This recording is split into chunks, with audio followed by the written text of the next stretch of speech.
বর্তমান সকালবেলায় শহরের সবাই অফিসে যাওয়ার জন্য তাড়াহুড়ো করে অন্য সব যানবাহন বাদ দিয়ে মেট্রোতে চড়ে।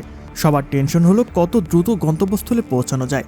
কিন্তু ধরুন হঠাৎ করে মাঝ রাস্তায় একটা সুড়ঙ্গের মধ্যে দিয়ে যাওয়ার সময় মেট্রোটি শত শত যাত্রী নিয়ে আটকে গেল।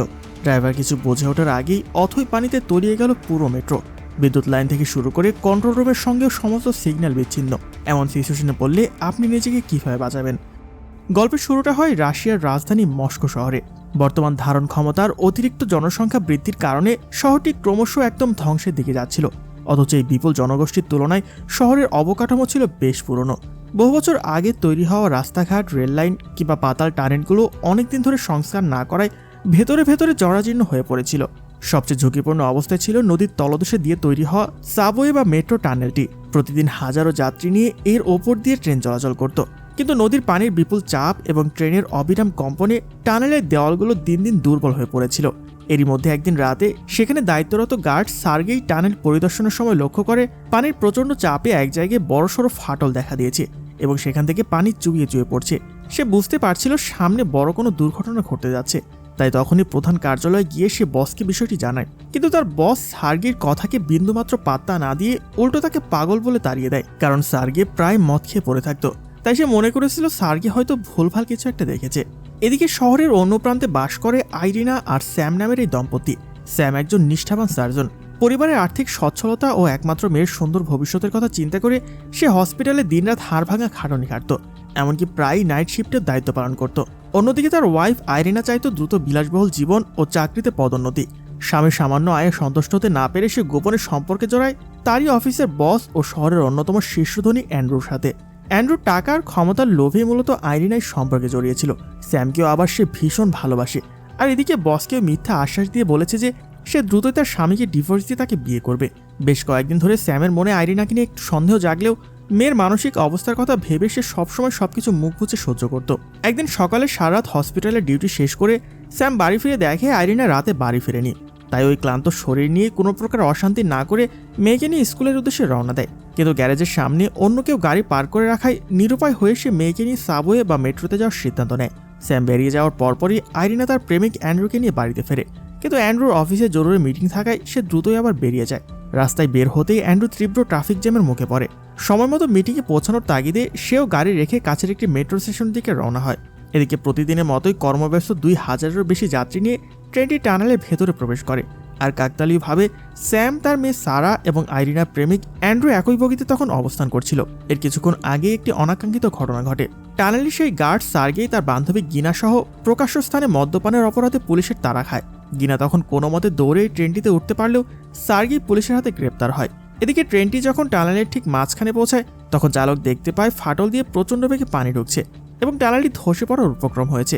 আতঙ্কে চালক আকস্মিক জরুরি ব্রেক চাপলে ট্রেনটির নিয়ন্ত্রণ হারিয়ে লাইনের বাইরে চলে যায় আর সজোরে টানেলের দেওয়ালে গিয়ে ধাক্কা খায়। এই ভয়াবহ সংঘর্ষে ট্রেনের চাকায় আগুন ধরে যায় আর ভেতরে থাকা যাত্রীরা ছিটকে একে অপরের উপর আছড়ে পড়েন। অনেকে তো জানালার কাঁচ ভেঙে বাইরে পড়ে যায়, আবার কিছু মানুষ ভিড়ে চাপা পড়েন। ধাক্কার তীব্রতায় ট্রেনটির সামনের 3টি বগি একদম দুমড়ে মুচড়ে পিষে যায়। এই আকস্মিক দুর্ঘটনায় মুহূর্তের মধ্যে সেখানে অসংখ্য যাত্রী প্রাণ হারায়। কিছুক্ষণ পর পরিস্থিতি কিছুটা শান্ত হলে ট্রেনের শেষ বগিতে স্যামের জ্ঞান ফেরে। সে পুরো পাগলের মতো সারা সারা বলে চিৎকার করে তার মেয়েকে খুঁজতে শুরু করে। অন্যদিকে অন্য একটি বগিতে অলৌকিকভাবে বেঁচে যাওয়া অ্যান্ড্রুর উপস্থিত বুদ্ধিতে জানালার দরজা ভেঙে বের হওয়ার একটা পথ তৈরি হয়। তার দেখা দেখি বাকি যাত্রীরাও বের হয়ে সামনে স্টেশনের দিকে এগোতে থাকে। কিন্তু কিছু দূর যেতেই তারা দেখে সামনের পথ পুরোপুরি বন্ধ। পেছনের স্টেশনটি প্রায় 3 কিলোমিটার দূরে থাকায় নিরুপায় হয়ে সব যাত্রী আবার সেদিকে রওনা হয়। কিন্তু এত ভিড়ের মধ্যে টানেলের পাশ দিয়ে হাঁটা বিপজ্জনক বুঝতে পেরে অ্যান্ড্রু বুদ্ধি খাটিয়ে ট্রেনের ওপরে বসে আগে যাওয়ার চেষ্টা করে। তবে তার অতিরিক্ত ওজনের ভার সইতে না পেরে ট্রেনের বগিটি আচমকা কাত হয়ে পাশের দেওয়ালের দিকে হেলে পড়ে আর মুহূর্তের মধ্যেই ট্রেনের পাশে থাকা বহু যাত্রী নিচে পড়ে মারা যায়। এরই মধ্যে টানেলের ভাঙা অংশ দিয়ে হু হু করে নদীর পানি ঢুকতে শুরু করে, যা বেঁচে থাকা যাত্রীদের জন্য চরম মৃত্যুর ফাঁদ হয়ে দাঁড়ায়। এই ভয়াবহ পরিস্থিতির মাঝেই স্যাম পুরো বগির জটলা ঠেলে সবাইকে সরিয়ে মরিয়া হয়ে খুঁজতে খুঁজতে অবশেষে সিটের নিচে অক্ষত অবস্থায় সারাকে খুঁজে পায়। মেয়েকে বুকে জড়িয়ে স্যাম যেন তার নতুন জীবন ফিরে পায়। ঠিক তখনই ডেনিস নামের অপর এক যাত্রী লক্ষ্য করে বগির ভেতরেও দ্রুত পানি জমতে শুরু করেছে। মানে সামনে আরো বড় বিপদ আসতে যাচ্ছে, হয়তো বগির মধ্যেই তাদের পানিতে ডুবে মারা যেতে হতে পারে। বিপর্যয়ের এই চরম মুহূর্তে টানেলের ভেতরে থাকা মানুষগুলো যে যার প্রাণ বাঁচানোর জন্য চরম স্বার্থপর হয়ে উঠেছিল। কিছু যাত্রী নিজেদের আখর গোছাতে মৃতদের শরীর থেকে মূল্যবান জিনিসপত্র চুরি করছিল, আবার কেউ কেউ তো নিজের প্রাণ বাঁচাতে অন্যকে মৃত্যুর মুখে ঠেলে দিতেও দ্বিধাবোধ করছিল না। এদিকে মেট্রো মনিটরিং টিমের কন্ট্রোল রুমের কর্মকর্তারা লক্ষ্য করেন ট্রেনটি দীর্ঘক্ষণ ধরে কোনো প্ল্যাটফর্ম ছাড়াই একটি নির্দিষ্ট পয়েন্টে থমকে আছে। কোনো যান্ত্রিক ত্রুটি আছে নাকি অন্য কিছু তা তারা প্রথমে বুঝতে পারছে না। ওই সময় আবার পেছনের অন্য একটি লাইনে আরেকটি ট্রেন চলে আসায় দুর্ঘটনা এড়াতে সেটিকে সেখানেই থামিয়ে দেওয়া হয়। ঠিক তখনই একজন অফিসারের নজরে আসে যে মনিটরে ওই টানেলের পানির চাপ অস্বাভাবিক মাত্রায় বেড়ে চলেছে। কন্ট্রোল রুমের সবাই তখন বুঝতে পারে যে গার্ড সার্গের সতর্কবার্তারই অক্ষর অক্ষরে সত্যি ছিল। তাই পরিস্থিতি বেগতিক দেখে তারা দ্রুত উচ্চপদস্থ কর্মকর্তাদের বিষয়টি জানান। শুরু হয় জরুরি উদ্ধার তৎপরতা। টানেলের ভেতরে থাকা পেছনের ট্রেনগুলো থেকে দ্রুত যাত্রী নামিয়ে খালি করার নির্দেশ দেওয়া হয়, কারণ পুরো টানেলটি যে কোনো মুহূর্তে ধসে যাওয়ার ঝুঁকিতে ছিল। এই সময় দুর্ঘটনায় পড়া ট্রেনের কয়েকশো যাত্রী পেছনের স্টেশনের উদ্দেশ্যে টানেলের ভেজা পথ ধরে হাঁটতে শুরু করেছিলেন, কিন্তু মেইন অফিসের কন্ট্রোল প্যানেলে বারবার একটি রহস্যময় ইলেকট্রিক সিগন্যাল ভেসে উঠেছিল, যার কারণ কর্মকর্তারা ধরতে পারেনি। আসলে পানির নিচে ডুবে যাওয়া রেল লাইনের একটি বৈদ্যুতিক তারের শর্ট সার্কিট হয়েছিল। টানেলে জমে থাকা পানির মধ্য দিয়ে যখন যাত্রীরা সেই লাইনের কাছাকাছি পৌঁছান, তখনই ঘটে এক মর্মান্তিক ঘটনা। বিদ্যুতায়িত হয়ে একের পর এক যাত্রী সেখানে প্রাণ হারান এবং পেছনের স্টেশনের দিকে যাওয়া দলটির একজনও আর বেঁচে ফিরতে পারেনি। অন্যদিকে আইরিনা তার বসের জরুরি তলবে অফিসে এসে জানতে পারে যে অ্যান্ড্রু এখনও সেখানে পৌঁছায়নি। এত গুরুত্বপূর্ণ মিটিং ফেলে অ্যান্ড্রু কোথায় গিয়েছে এটা ভেবে তো সবাই প্রচণ্ড অবাক হয়ে যাচ্ছিল। আর আইরিন তো গতরাত থেকে স্যামের কোনো খোঁজ না পেয়ে তাকেও বারবার ফোন করে যাচ্ছে, কিন্তু কোনো সাড়া পাচ্ছিল না। তবে সে তো আর জানতো না যে যাদের জন্য সে দুশ্চিন্তা করছে তারা সবাই এখন এক ট্রেনের বগিতে জীবন মরণের লড়াই করছে। এদিকে স্যাম বা অ্যান্ড্রু তো কেউই একে অপরের আসল পরিচয় জানতো না। তাই সেখানে বেঁচে যাওয়া আরও কয়েকজন যাত্রীকে সাথে নিয়ে তারা সবাই মিলে একজোট হয়ে বেঁচে ফেরার পরিকল্পনা করছিল। কিন্তু কিছুক্ষণ পর তারা দূর থেকে দেখতে পায় অন্য যাত্রীরা পানিতে নামা মাত্রই কারেন্টের শক খেয়ে ওখানে মারা যায়। তাই তারাও আর ট্রেন থেকে নামার সাহস পাচ্ছিল না। সবাই অপেক্ষা করছিল মেন অফিস থেকে রেললাইনের বিদ্যুৎ সংযোগ বিচ্ছিন্ন করার, যাতে করে অন্তত এই পানির মধ্যে নেমে সামনের দিকে বেরোনোর রাস্তা খোঁজা যায়। এদিকে শহরের বাইরের স্টেশনগুলোতে তখন পুলিশ জনস্রোত সামলাতে হিমশিম খাচ্ছে। প্রতিদিন কোটি কোটি মানুষের যাতায়াতের এই পথটি হুট করে খালি করতে গিয়ে চরম বিশৃঙ্খলা তৈরি হয়। সেই ধাক্কাধাক্কিতে বহু মানুষ আহত হতে থাকে। অন্যদিকে বগির ভেতরে ডেনিস নামের এই ছেলেটির সাথে আলিসা নামের এক তরুণী দেখা হয়। আলিসা একা একটি কোনায় বসে কাঁদছিল। সে ডেনিসকে জানায় যে অ্যাক্সিডেন্টের পর থেকে সে তার বাবা মাকে খুঁজে পাচ্ছে না। পরিস্থিতি দেখে ডেনিস আন্দাজ করতে পারে যে আলিসার বাবা মা হয়তো আর বেঁচে নেই। তবুও মেয়েটিকে শান্ত করতে সে আশ্বাস দেয় যে সবাইকে খুঁজে বের করতে আমি তোমাকে সাহায্য করব। তখন কথায় কথায় ডেনিস জানতে পারে আলিসার মারাত্মক অ্যাজমার সমস্যা রয়েছে, আর ওই দুর্ঘটনার সময় তার ইনহেলার সহ ব্যাগটি কোথাও হারিয়ে গেছে। ওই গুমট পরিবেশে যত সময় যাচ্ছিল আলিসার শ্বাসকষ্ট ততই বাড়ছিল। তাই আলিসাকে বাঁচাতে ডেনিস তখন মরিয়া হয়ে বগির ভেতরে ব্যাগটি খুঁজতে শুরু করে। আর কিছুক্ষণ খোঁজাখুঁজি করার পর সৌভাগ্যবশত সিটের নিচে ব্যাগটি পেয়েও যায়। ইনহেলারটি ব্যবহারের পর আলিসা কিছুটা সুস্থ বোধ করে। ঠিক তখনই অ্যান্ড্রু তাদের পরবর্তী পদক্ষেপ নেওয়ার জন্য এগিয়ে আসে। পানির মধ্যে বিদ্যুৎ ছড়িয়ে আছে কিনা তা পরীক্ষা করতে বগিতে পাওয়া একটি কুকুরকে সে নির্মমভাবে পানিতে ফেলে দেয়। তার এরকম নিষ্ঠুর কাজ দেখে সবাই প্রচণ্ড ক্ষুব্ধ হয়ে যায়। কিন্তু একটু পর যখন কুকুরটি সেখান থেকে বেঁচে ফেরে তখন সবাই বুঝতে পারে যে মেন অফিস থেকে বিদ্যুৎ সংযোগ বিচ্ছিন্ন করা হয়েছে। এত বিপদের মাঝেও সবাই যখন একটু আশার আলো দেখতে পায় ঠিক তখনই টানেলের ধস বাড়ায় ট্রেনের বাকি বগিগুলো কাঁপতে শুরু করে। তাই যেভাবে হোক সবার জন্য সেখান থেকে দ্রুত বের হওয়া এখন জরুরি হয়ে পড়েছে। এরপরে ওই বগি থেকে বেঁচে যাওয়া স্যাম, স্যারা, অ্যান্ড্রু, গিনা আর ম্যাক্স একসাথে আত্মরক্ষার পথ খোঁজে। অন্যদিক দিয়ে বের হওয়া ডেনিস আর আলিসা ট্রেনের কাত হয়ে আসা বগির নিচে আটকা পড়ে। ডেনিস কোনো মতে আলিসাকে ট্রেনের একটি দরজা দিয়ে ভেতরে ঢুকিয়ে দিলেও নিজে আটকা পড়ে যায়। ডেনিস তখন নিজের জীবনের আশা ছেড়ে দিয়ে আলিসকে চলে যেতে বললেও আলিসা হাল না ছেড়ে নিজের সর্বোচ্চ শক্তি দিয়ে ডেনিসকে টেনে সেখান থেকে উদ্ধার করে। এদিকে আগের যাত্রী 25 জন যাত্রী মূল স্টেশনে পৌঁছালে উদ্ধারকারী কর্মীরা তাদেরকে দ্রুত ওপরে টেনে তোলে। এই নিউজটা কভার করার জন্য তখন সেখানে প্রত্যেকটা চ্যানেলের সাংবাদিকরা দাঁড়িয়েছিল। তাই সব গণমাধ্যমে খবর ছড়িয়ে পড়ে যে টানেল ধসে ট্রেনটি যে কোনো সময় ডুবে যেতে পারে। টিভিতে এই ভয়াবহ দৃশ্য দেখে আইরিনা বুঝতে পারে যে স্যামের গাড়ি যেহেতু বাড়িতে পার্ক করা, তাই স্যাম সারাকে নিয়ে ওই ট্রেনটিতে ছিল। পাশাপাশি অ্যান্ড্রুর নিখোঁজ হওয়ার কারণও তার কাছে এখন স্পষ্ট হয়ে যায়। সে প্রচণ্ড দুশ্চিন্তায় কাঁদতে কাঁদতে এরপর সার্ভাইভারদের স্টেশনের দিকে ছুটে যায়।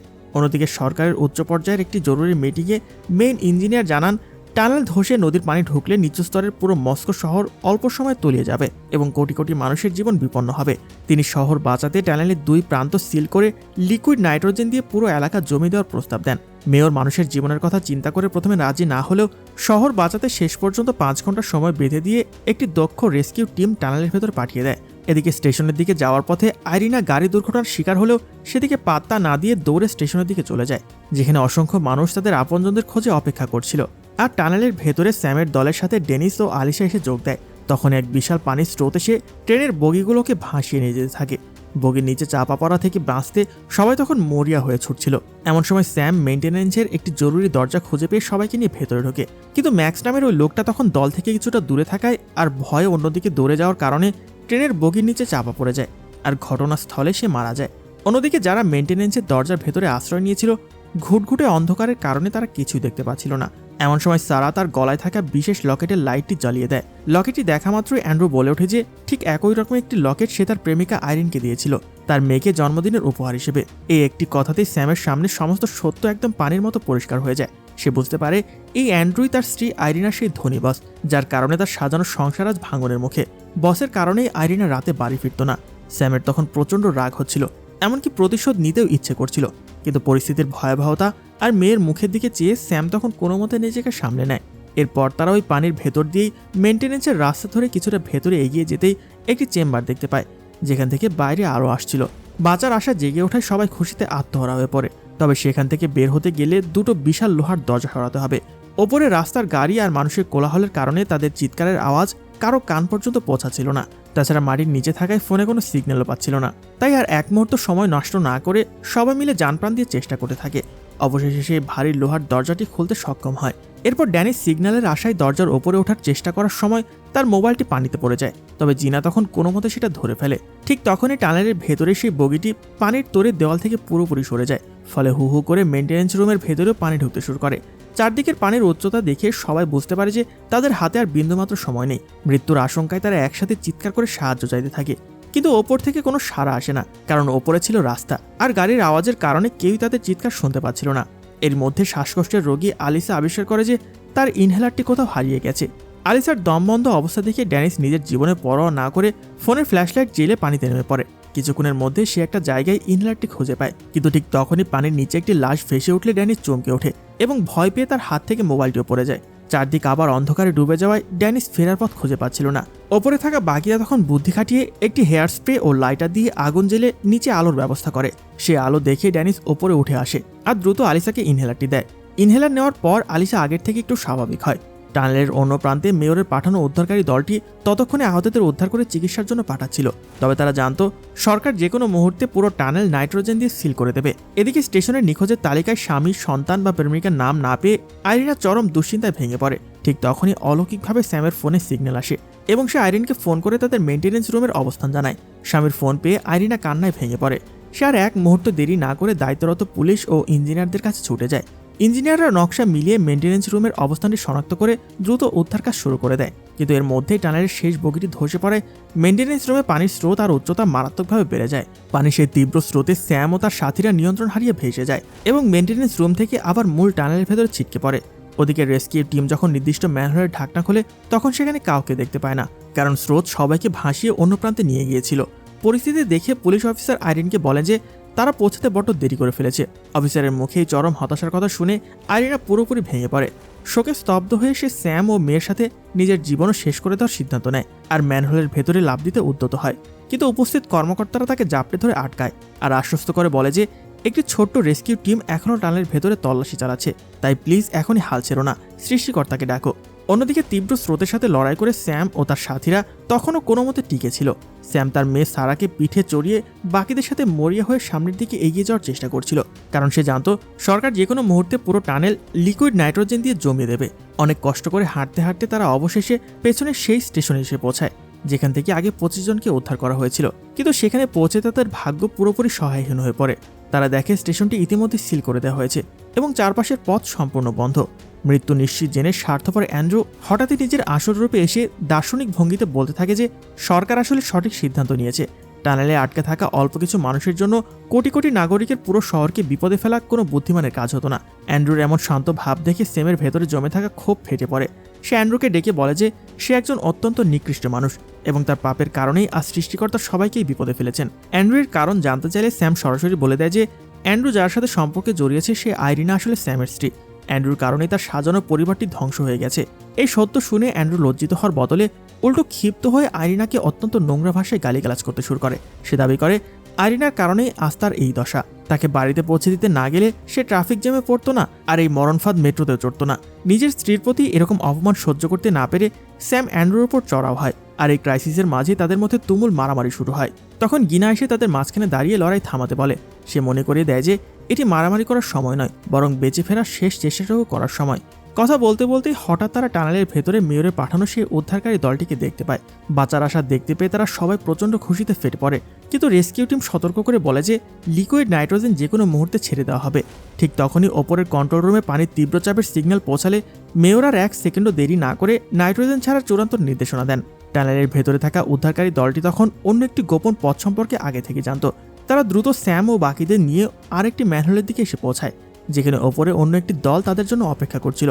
সংকেত পাওয়া মাত্রই ওপরের টিম ম্যানহোলের ভারী ঢাকনাটি সরিয়ে ফেলে, আর এক এক করে স্যাম, সারা, ডেনিস, আলিসা, অ্যান্ড্রু ও গিনাকে অক্ষত অবস্থায় ওপরে টেনে তোলে।